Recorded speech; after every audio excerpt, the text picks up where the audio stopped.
Hello friends, कैसे हैं आप। स्वागत है आप सभी का वे टू BHU चैनल में। आज हम लोग देखेंगे important notes related to MEd BEd entrance NET PGT education से संबंधित नोट्स। इसमें हम लोग वन लाइनर आंसर देखेंगे जो कि हमारे एग्ज़ाम्स में आए हुए हैं या एग्ज़ाम की दृष्टि से अत्यंत महत्वपूर्ण हैं। चूँकि लॉकडाउन है तो इस समय यहाँ पे कुछ अवेलेबल नहीं है, जिसके कारण हाथ से लिखित नोट्स को प्रोवाइड किया जा रहा है। तो बढ़ते हैं आगे। इसके पहले हम लोगों ने 11 पार्ट्स में इसको और अवेलेबल करा चुके हैं। अब आगे का पार्ट्स हम लोग देखते हैं, तो लास्ट तक बने रहिए और एग्ज़ाम की तैयारी करते रहिए। तो बढ़ते हैं आगे। तो अधिगम प्रक्रिया के सही क्रम हैं। तो हम लोग जानते हैं कि जब हम कुछ नया सीखते हैं, हमारे व्यवहार में कुछ स्थायी अपेक्षाकृत स्थायी परिवर्तन होता है, तो वो अधिगम होता है। अधिगम की 4 चरण होते हैं, जिसमें से कि सबसे पहला जो चरण होता है वो अभिप्रेरणा होता है। जब कोई बच्चा अभिप्रेरित होता है तभी कुछ नया सीख पाता है। अभिप्रेरित के होने के बाद दूसरा वो क्या करता है कि वो कुछ एक्टिविटीज़ या कुछ रिएक्शन करता है, उसको अनुक्रिया बोलते हैं। फर्स्ट मोटिवेशन अभिप्रेरणा, दूसरा अनुक्रिया कोई रिएक्शन करेगा, एक्टिविटी करेगा, फिर थर्ड वो अपने गोल पर पहुंच जाएगा। तो इस प्रकार से अधिगम के मुख्यतः 3 चरण होते हैं, जो इस क्रम में है कि पहला अभिप्रेरणा, फिर अनुक्रिया, फिर लक्ष्य तक पहुंचना। अगला है कि वालाज कोगन किससे संबंधित है। तो ये सृजनात्मकता से संबंधित है। सृजनात्मकता से एक और लोग बहुत फेमस है, टोरेंस। कौन? टोरेंस जो है ये भी सृजनात्मकता से बहुत ज़्यादा संबंधित है, बहुत फेमस है। टोरेंस पूछेगा तो ये सृजनात्मकता से ये प्रसिद्ध संबंधित है। उसके अलावा हैं और आलपोर्ट। इसी प्रकार एक है स्ट्रॉन्ग है। स्ट्रॉन्ग ये किससे संबंधित है? ये रुचि परीक्षण से संबंधित है। किससे संबंधित है? रुचि परीक्षण से। जैसे हो गया टोरेंस आपका सृजनात्मकता से, स्ट्रॉन्ग रुचि परीक्षण से संबंधित है। इसी प्रकार है वालाज कोगन, ये सृजनात्मकता से संबंधित है। आलपोर्ट का संबंध जो है वो मूल्यों से होता है, मूल्य शिक्षा से। कैटल जो है वो बुद्धि से संबंधित होते हैं। कैटल की हम लोगों ने बुद्धि 2 प्रकार की पढ़ी है, वो 2 प्रकार इन्होंने बताया है, फ्लूइड एंड क्रिस्टल, तरल एवं कठोर बुद्धि। किसने बताया था? कैटल जी ने बताया था। इसके बाद है अन्ना फ्रायड, ये मनोविश्लेषणवाद से नवविश्लेषणवाद की ओर बढ़ती हैं। ये फ्रायड की बेटी हैं। अगला है वाहन चलाना सीखना किस प्रकार पर आधारित है। तो वाहन चलाना सीखना जो है वो ट्रायल एंड एरर लर्निंग के तहत होता है। और इसमें वाहन चलाना सीखने में 2 चीज़ होती है, एक धनात्मक स्थानांतरण पॉजिटिव ट्रांसमिशन और दूसरा निगेटिव नकारात्मक स्थानांतरण। ये स्थानांतरण मुख्यतः 3 प्रकार के होते हैं। स्थानांतरण जैसे ट्रांसमिशन या फिर स्थानांतरण 3 प्रकार के थे, पॉजिटिव, निगेटिव और जीरो। पॉजिटिव और निगेटिव और जीरो। तो इसमें पॉजिटिव में ये होता है जब कोई चीज़ हमें सीखने में सहायता करती है। जैसे 2 चीज़ें हैं तो दोनों प्लस प्लस बने, मतलब कि दोनों एक चीज़ सीखा था हमने और नई चीज़ सीखने में वो सहायता करती है, तो वहाँ पे पॉजिटिव कोरिलेशन होगा। निगेटिव में एक चीज़ हम सीख रहे थे और एक चीज़ हमने सीख रखी है और दूसरा सीखना चाहते हैं, तो उसमें हमको जब वो परेशानी करती है, वो सीखने में दुख देती है, तो वो निगेटिव कोरिलेशन होता है। जीरो में जैसे कि हमने कुछ सीखा है और उसका कुछ सीख रहे हैं, उस पर कोई प्रभाव ना पड़े, कोई इफेक्ट ना पड़े, तो वहाँ पे जीरो कोरिलेशन होता है। तो इस प्रकार से वाहन चलाना सीखना ट्रायल और एरर लर्निंग पर आधारित होता है। अगला क्वेश्चन है ह्यूमनिस्टिक साइकोलॉजिस्ट मानवतावादी मनोवैज्ञानिक थे, तो कौन थे? ये अब्राहम मास्लो थे। अब्राहम मास्लो को मानवतावादी मनोवैज्ञानिक कहा जाता है। ये बहुत ही इम्पोर्टेंट क्वेश्चन है।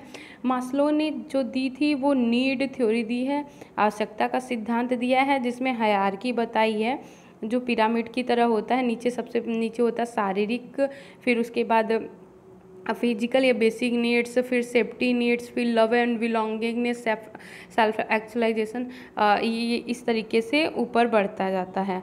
अगला क्वेश्चन है प्रोबेबिलिटी सैम्पलिंग, प्रायिकता प्रतिदर्श प्रविधि है। तो ये आपका सिस्टमेटिक सैम्पलिंग जो है वो प्रोबेबिलिटी के अंतर्गत आता है।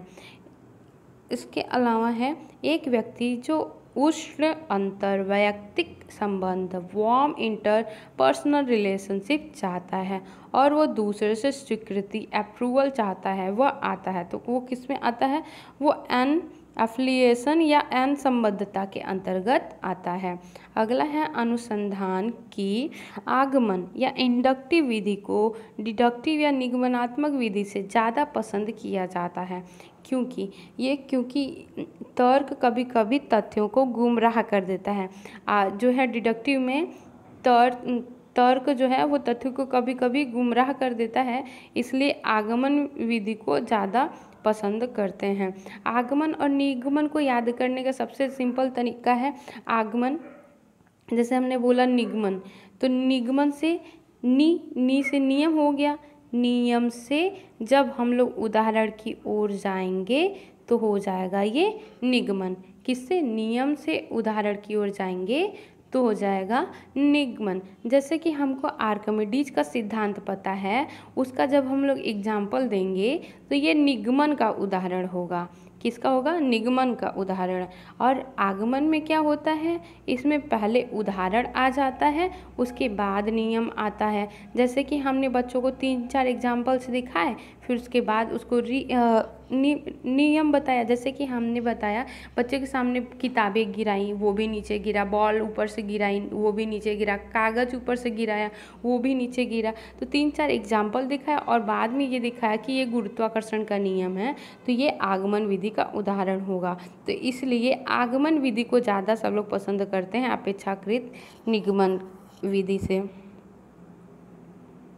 आगे बढ़ते हैं। सोलेमान का 4 समूह 4 ग्रुप डिजाइन अभिकल्प आता है। तो ये शुद्ध प्रयोगात्मक अभिकल्प प्योर एक्सपेरिमेंटल रिसर्च के अंतर्गत डिजाइन के अंतर्गत आता है। ये क्वेश्चन आपके एमएड में बार बार पूछा है और रिसर्च 2018 के रिसर्च रेड का एग्जाम जो हुआ था रिसर्च इंट्रेंस टेस्ट, उसमें भी ये प्रश्न आया हुआ है। अगला क्वेश्चन है कि दिशात्मक परिकल्पना डायरेक्शनल हाइपोथेसिस का परीक्षण टेस्ट करने के लिए उपयुक्त होता है। तो यहाँ पे ये वन टेल टेस्ट होता है। ये क्या होता है? One tail test. सबसे पहले कि ये दिशात्मक परिकल्पना क्या होती है, जैसे कि जब हम पहले वन टेल क्या होता है ये देख लेते हैं।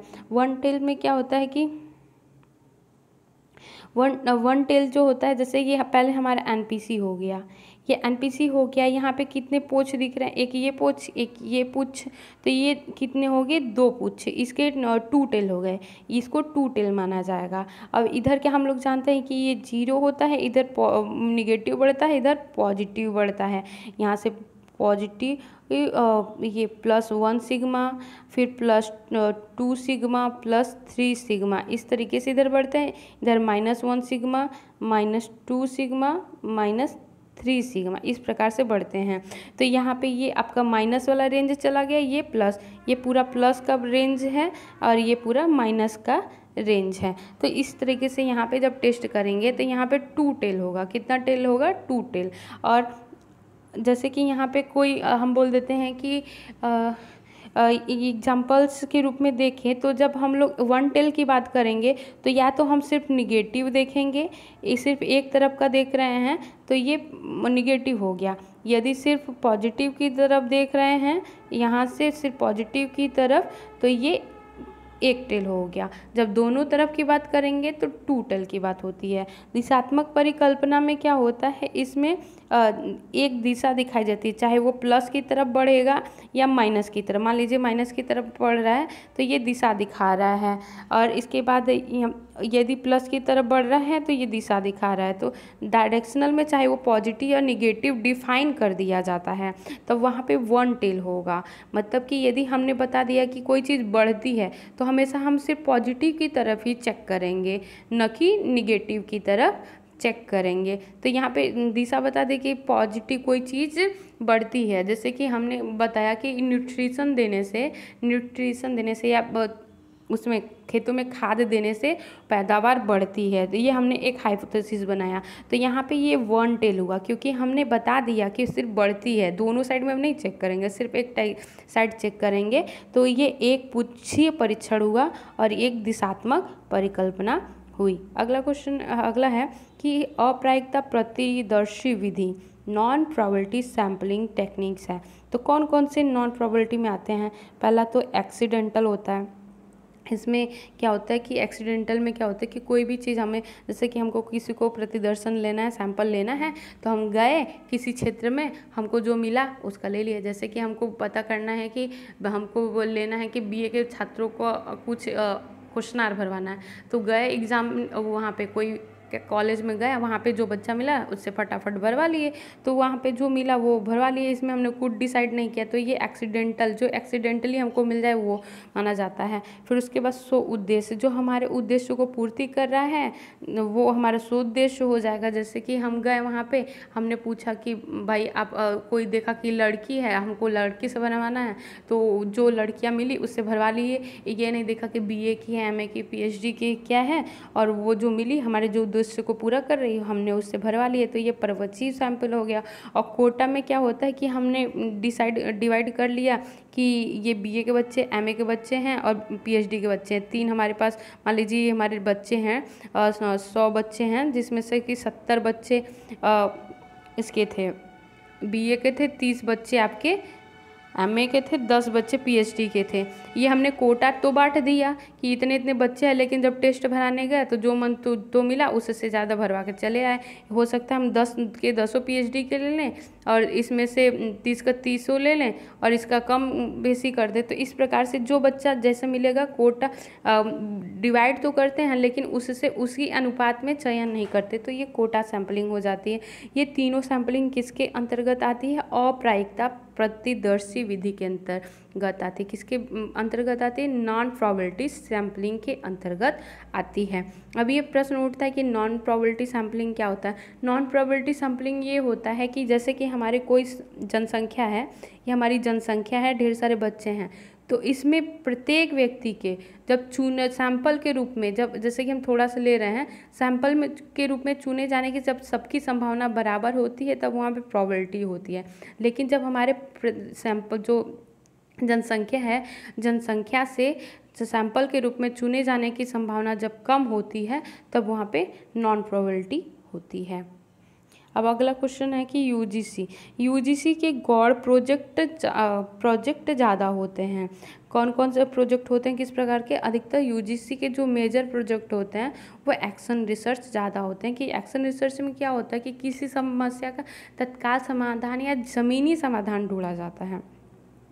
अगला क्वेश्चन है कि बच्चों के पालन संबंधी अभ्यासों के बारे में आदिवासी महिलाओं की धारणा विषय पर अध्ययन डैश प्रकार का है। तो यहाँ पे ये स्पेसिफिक कर दिया कि आदिवासी महिला ये किसी क्षेत्र विशेष से संबंधित हो गया, किसी विशेष समुदाय से संबंधित हो गया, तो ये नृवंश या एथनोग्राफिकल रिसर्च के अंतर्गत आएगा। अगला क्वेश्चन है, इस प्रकार से क्वेश्चन हर बार आ रहा है, एक क्वेश्चन यूजीसी में आता ही आता है एंथ्रोग्राफी से संबंधित, तो ये इससे संबंधित हो जाएगा। और अगला क्वेश्चन है, निःशुल्क व अनिवार्य प्राथमिक शिक्षा के लिए नेशनल एलिमेंट्री एजुकेशन मिशन नीम प्रारंभ हुआ था। तो ये आपका हुआ है 1995 में, ये 1995 में शुरू हुआ है। इसी समय एक और आई थी योजना हमारी, जो इसमें बच्चों को मिड डे मील योजना है ना, वो अन्नपूर्णा नाम से चलती थी। लेकिन इस समय मिड डे मील में पका पकाया खाना देते हैं, उसमें वो कच्चा बांटते थे, गेहूँ व चावल बांटते थे, सूखा खाना बांटते थे, तो उसे बोलते हैं अन्नपूर्णा योजना। वो भी 15 अगस्त 1945 में शुरू हुई थी और 1945 में ही नीम योजना नेशनल एलिमेंट्री एजुकेशन मिशन शुरू हुआ था। अगला है भूख, हंगर क्या है? एक भूख क्या है? अंतर्नोदीय ड्राइव है। भूख लगने पे ही बच्चा जाता है, तो वो मतलब उसको आवश्यकता फील होती है कि हमको भूख लगी तभी वो आगे बढ़ता है, तो ये क्या है? एक प्रकार का ड्राइव है। क्रोध एक प्रकार का हमारा इमोशन है। क्या है, संवेग है। जबकि आक्रामकता क्या है, ये अर्जित प्रेरक है। अर्जित आक्रामकता जो है अर्जित प्रेरक है, मतलब कि कोई बच्चा यदि लड़ना सीखता है या मारपीट करना सीखता है तो ये समाज में आके वो सीखता है, अपने आस पड़ोस सीखता है, तो ये एक्वायर्ड मोटिव है। क्या है, एक्वायर्ड मोटिव है।